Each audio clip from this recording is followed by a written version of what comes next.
This lesson will be showing how to use the mirror feature tool. We're going to start out by creating a very simple L shape and applying a couple of extra features to it, and then we will be mirroring those features over our side axis. So I'll start with a new sketch. I'm going to draw my simple L shape really quick.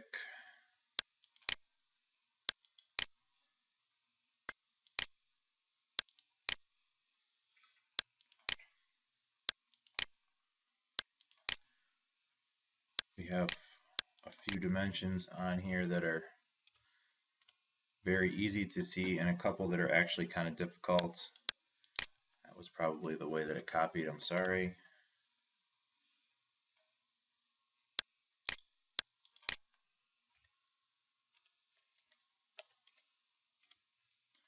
This dimension right here is on your drawing. If you look really closely, it's right about in this location here, and it says it's 0.5. So I'll finish my sketch. I'm going to extrude it. Doesn't really matter which direction. The drawing does show it going the other way, so I'll switch it here. And this has a depth of 0.75. We've now created our basic shape, and we need to apply a few things to it. So the first I would suggest doing is the hole, which is in the middle of this surface right here. So I'm going to place a sketch on this surface. And I'm also going to project the geometry of that surface just to make it a little easier for snapping. One trick that I haven't necessarily shown you is if you need to find the center of a rectangular shape, you take your line tool and make an X. And the X, the center of it, will be the exact middle of your shape here. So I'll take my circle tool. I said circle tool, but I don't actually want to use my circle tool. I really want to use a point because I'm going to drill a hole. So I'll place my point right here. I don't need to dimension anything because I know that's the middle.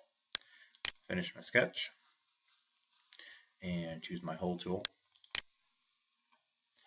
And this hole, according to my instructions on page 2, has a diameter of 0.375.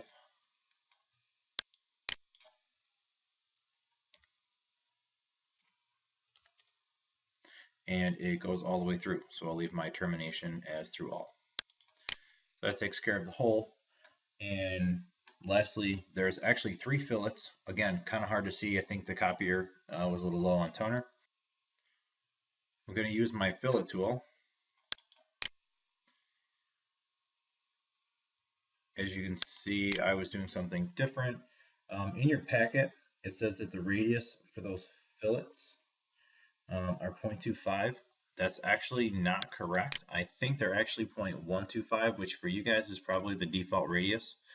So if you try clicking on them now, it should appear to be just about right, exactly what it looks like in the packet. So if you hit apply, now you have your shape, and I'll even spin mine back around, and it should look exactly like it looks like in the packet.